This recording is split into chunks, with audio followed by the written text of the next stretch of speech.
Good morning, guys. We are going to go over our vocabulary words for this week, and then I'm going to read you the inventor, and we're going to talk about this week's vocabulary. Okay? We've already gone over these yesterday, but I wanted to go over them again because you will be tested Friday. Vision is your eyesight. Bat is a small mammal. Battery is a power source, so think about what you have to put in your Xbox remotes, what's in your phones, your iPads. Okay, that's what powers think. So a battery is a power source. If you plug something, you close it off or you plug into the wall. So plug means close. Fuel is material used to power and make things work. Then over here, term is a period of time, and blue means gusted. Okay, so I'm going to read you this passage, and we're going to look at our highlighted vocabulary words, okay? The inventor. Max liked to invent things. He spent a lot of time working on projects in his lab. His neighbors admired his vision and creativity, but their children thought he was strange. Okay, in this story, vision means like what's in his head and like what he's trying to do. Okay, so vision can also mean your eyesight and just what you can see. They told each other that he kept a bat as a pet. We know a bat is a mammal that comes out at night. They stayed out of his yard. One hot summer day, Max had a terrific idea. He wanted to create something the children would enjoy. It would not need a battery, so it would not need a power source.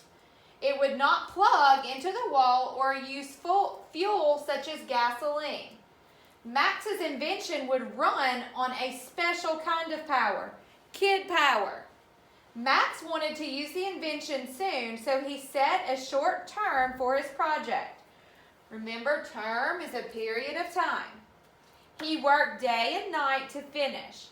When the amazing summer splasher was ready, Max set it up in his front yard. Some children stopped by to ask Max what it was. He showed them how to jump on the big pedal to pump water through the sprinkler. This also made the fan move. A cool breeze blew across the yard. Soon the children were lining up to try it out.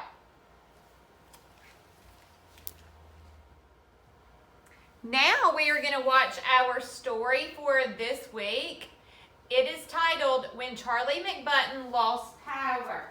I want you to follow along on the board as we listen to it being read to us. When Charlie McButton Lost Power. Written by Suzanne Collins. Illustrated by Mike Lester. Genre. This narrative poem tells a humorous story. The author uses imagery to help readers experience the way things look, sound, smell, or feel. What details from the poem create an image for you? Question of the week. What can we learn by trying new things?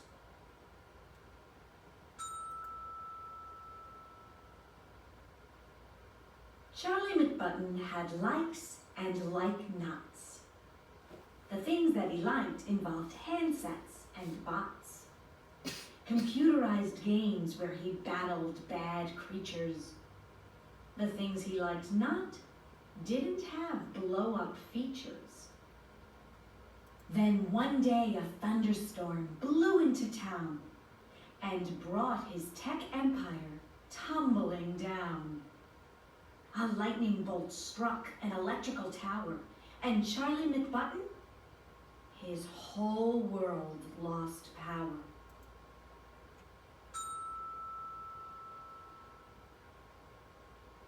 He looked left, he looked right, and his heart filled with dread. The TV, the lights, and his clock were all dead. He jumped to his feet, his lungs gasping for air.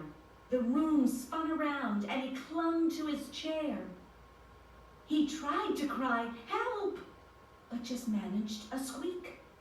The blackout had blacked out his power to speak. Thank goodness his mother had ears like a bat. She came to his room, and she gave him a pat. "Oh, Charlie," she said, picking up on his fears. "The lights will come back when the bad weather clears. You'll have to find something without plugs to play. Read a book, clean your room, sing a song, model clay." Could anything be any duller than clay? Soggy gray clay on a soggy gray day? He hated the way the clay got under his nails, and how he could only make snowmen and snails.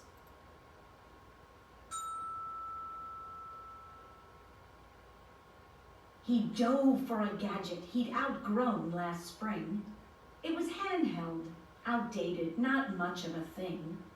But he clutched the old toy like a lifeline that day. See, it ran on one battery. The size? AAA. He flicked the on-off switch to on double quick, but no happy humming sound followed the click. He unlatched a hatch, and his blood turned to ice. "The battery is gone from my backup device." World records were set in the 10-meter dash as away down the hallway he flew like a flash, seeking one battery, just one AAA, that would rescue one boy from a gray day of clay. But just when his search nearly drove him insane, he ran past the bedroom of Isabel Jane. His 3-year-old sister was happily walking a doll back and forth, and the doll, it was talking.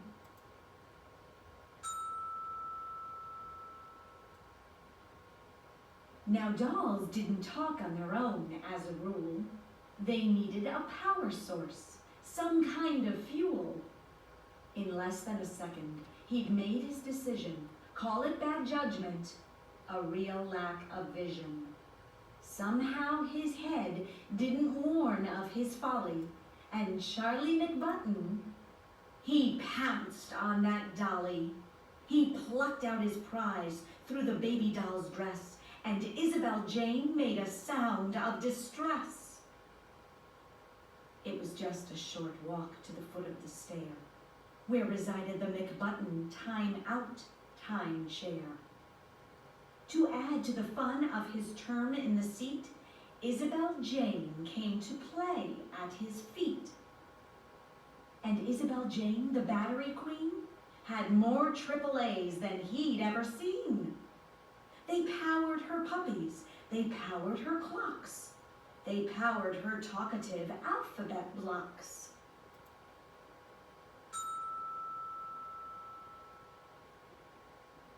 Assaulted by non-stop mechanical chatter, Charlie McButton got madder and madder. He snapped at his sis from his time-out time zone. "How come you can't ever just leave me alone?" Her eyes filled with tears, and she gave them a rub. She went to the bathroom and hid in the tub. Then Charlie McButton felt totally rotten and couldn't help thinking some things he'd forgotten.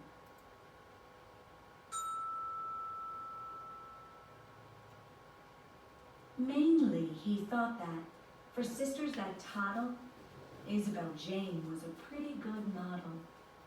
She clearly adored him. She didn't have fleas. At dinner, she'd secretly eat up his peas.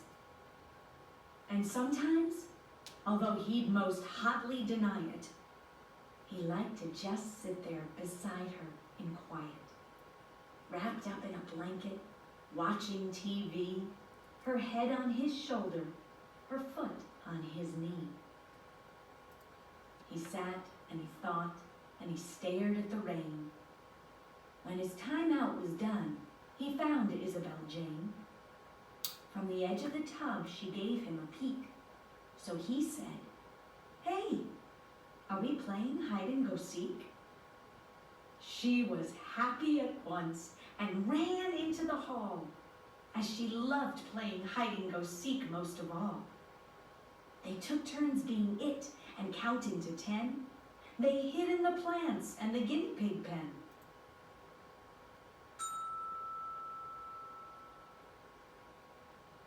And when he found Isabel Jane in her quilt, they decided a big blanket fort should be built.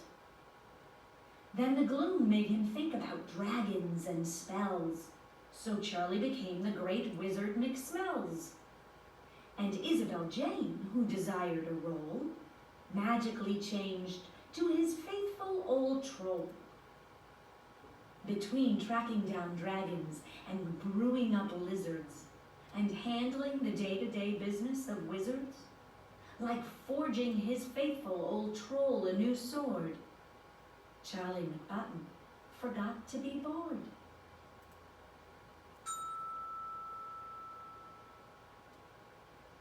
At supper they ate under real candlelight. The daytime had melted right into the night. And after they'd all been asleep for an hour, the world came alive with a big surge of power. Oh, it's finally back, Charlie thought with a grin. Tomorrow I'll wake up and I can plug in.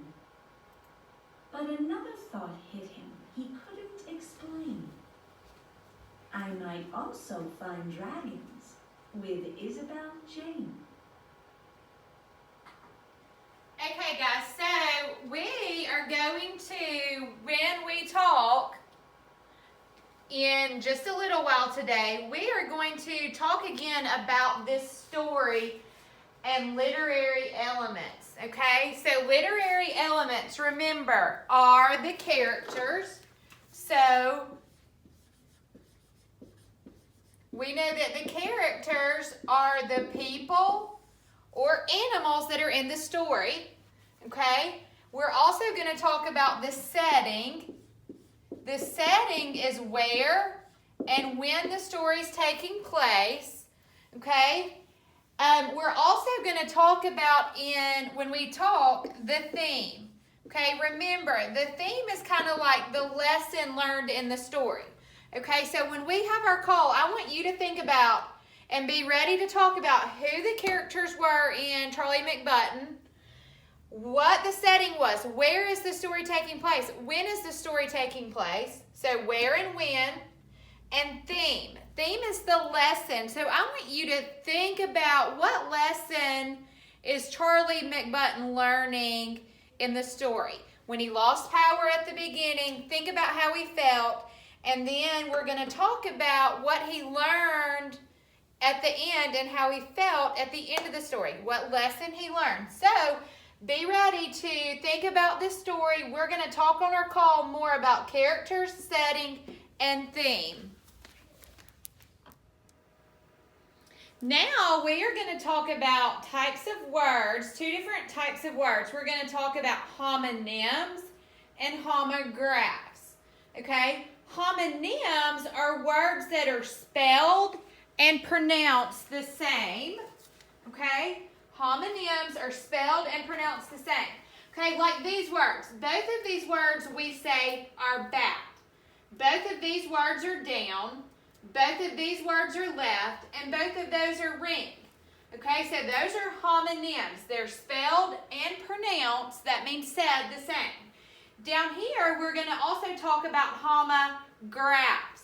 Homographs are words that are spelled the same, but pronounced differently, like bow and bow, lead and led, wind and wind. Okay, and I'm going to show you some examples of this. Okay, so we're going to look at some examples of these. Okay, with our homonyms, I have a picture on the board of a bat. That is a flying mammal, like we've talked about this week. It is spelled B-A-T.